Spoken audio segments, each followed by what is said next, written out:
art, right, of that figure and the imagination really blessed me. Like it got me through so much in my life. This stuff spoke to us, you know, like it spoke to me. I think that's why we reminisce or why we have nostalgia, right?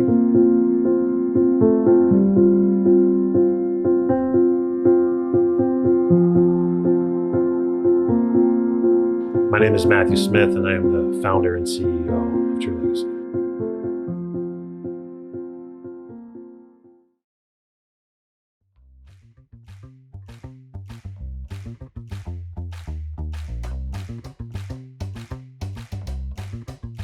This is gonna be our studio. It's my garage. We converted everything into an open floor plan where we put everything on wheels. I don't know if you can see the wheels under there. We can unlock them and roll everything out of here if we need to, if we're building something big. Those of you who watched me on the Toy Federation channel, I went and I purchased all of these. This is all from Toy Federation.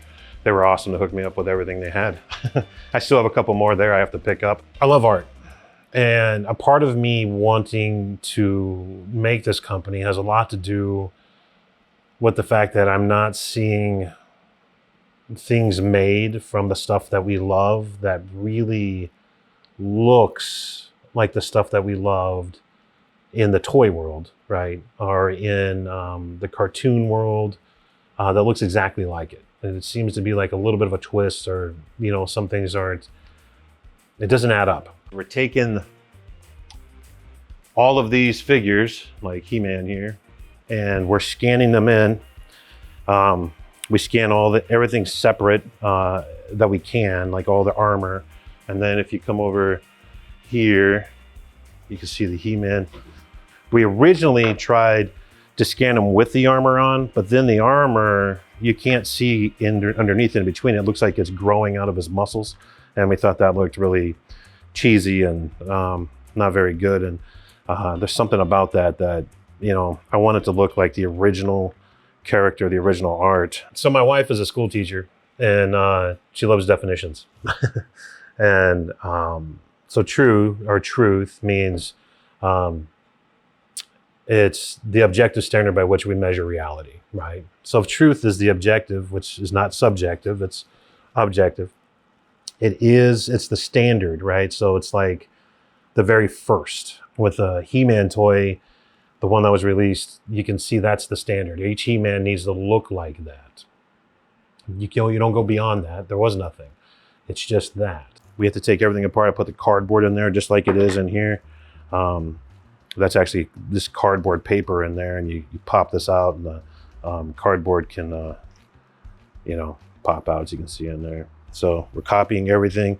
We're going to be painting it like an orangish red, it looks like, and matching the paint exactly so everything looks great. I want to take art to its original base and then improving it. Yeah, like that's where it gets kind of fuzzy, right? Because you might get to a subjective thing. Is like just improving it can make it subjective pretty quick.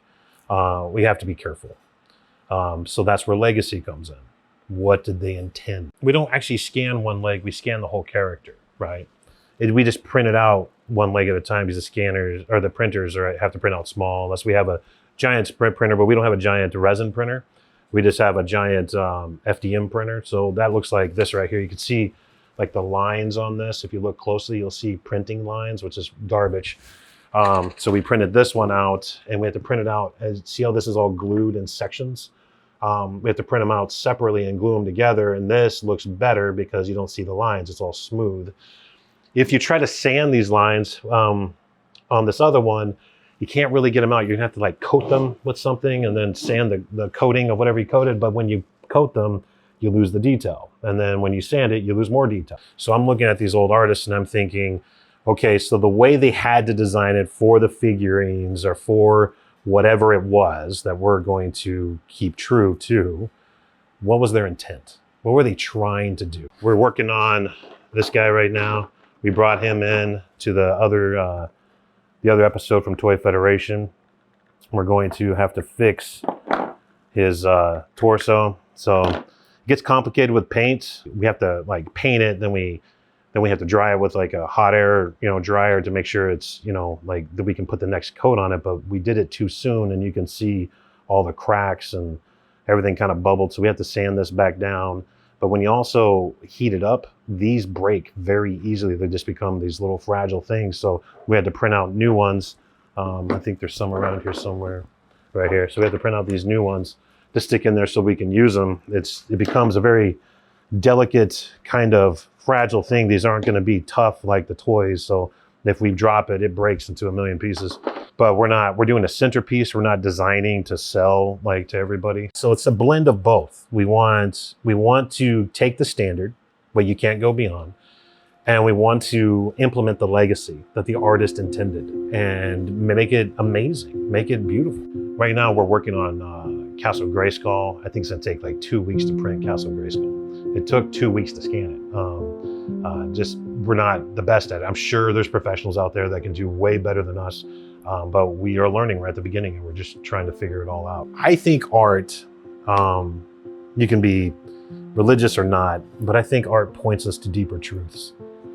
I think it points us to like objective standards of things that have meaning and purpose and reason. And I love art. When I became older, I had one toy that I loved, and it was, I'm not going to tell you what it is just to keep you guessing, but there was this toy that it was a movie, and they made this toy, and man, I played with it every day. And I kept it in my pocket. And then when I got too old to play with it, where it was kind of really not cool, I would fantasize about that character. And I grew up in kind of a crazy home. And so that imagination, those fantasies about like going on adventures and doing things kind of kept me sane. It brought me to a place of dealing with a lot of the problems I was going through. So, and that art, right, of that figure and the imagination really blessed me. Like I have to say it like it got me through so much in my life. This stuff spoke to us, like it spoke to me. Like it got me through a lot.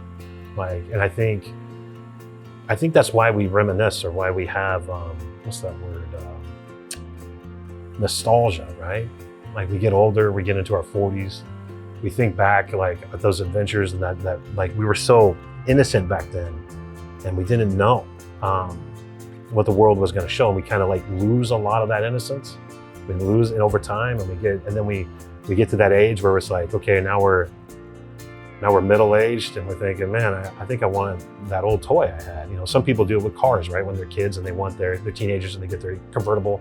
It's basically just a piece of art that's going to remind you that there's more to life. There's more beauty to life than maybe the hard times you've been through. There's more excitement there. There's always something. I remember Masters of the Universe had the best artwork, like for its promotional. Like it was like painted with like oil paints. It looked old. You just gravitated towards it, and you wanted to believe it was true, like something about that. So I thought to myself, okay, whenever I get involved in something, I want to know everything about it. I study everything. First thing I did is I bought Pixel Dan's book, and I thought, okay, here's all the toy lines.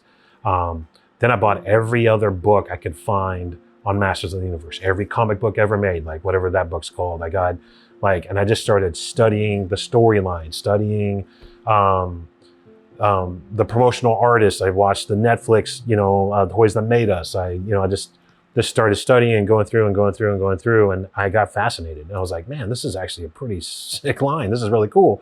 I really like it. I was like, well, I know a lot about Masters now that I've been studying it so much. Why don't I jump into this and do this? I know a guy that can, help us with the scanning. I know, I have ZBrush artists that will help us fix anything that we couldn't pick up in the scan. I know, I have all these connections. I got to the beginning of the year. I figured out I can do this. I can get this done by the end of the year. It'll be something that's amazing, beautiful. It'll be the true legacy of what they wanted, because it's literally the very thing they made. I'm just making it bigger so people can see it. I'm not changing anything. I'm using everything the same. We're printing out stickers 240% the size. We're doing everything the same. And then if people like it and they come and see it and they walk around, they see Castle Grayskull, they see what's behind me right here, they see all the cars, like Battle Cat and Stridor and all these things, you know, they might think to themselves, wow, I can't wait to what they do next, you know? And so I was thinking, what about robotics? Like we throw robotics in there. We put like a board where they hit buttons and have all the names and like Fisto punches and HeMan slashes. And so we're going to put robotics in them, put their legs down flat, have a wire go into the base, and then we're gonna have them punch and do the chop. I would also like to have him do kind of unique punches where like his fist can turn. So I like to see him punch like this and like maybe knock a guy out and have him fall over and then get set back up when you hit a button. And we'll have like this, like, I don't know what you call it, like a motherboard or whatever, where you hit the buttons with the name on it and you can see that character do its action feature. The goal for all of this is to be a retro toy con, right? Correct. I think it's going to be in the VIP room. I'm not entirely sure. Like that's what I was hearing from Ryan. So we're going to put a terrain under it, right? So it's going to be more than just the figures like set up. We're going to have a terrain. We're going to have, I think we're going to get some electronics in there somehow. We'll try to get something that's kind of looking fun. We're not going to do anything that's separate from what the actual toys can do. So we're going to keep true to the original figures.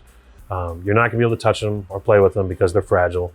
But you can definitely walk around and look at them, take pictures. It's going to be a big deal for those who collected these and love these things, you know, and maybe that'll inspire you to buy some, you know, from the convention, because they're going to have them there, and you can go load up on them, man. They're fun to collect. I can't sell them specifically because I'm not licensed, so they're just going to be for looks.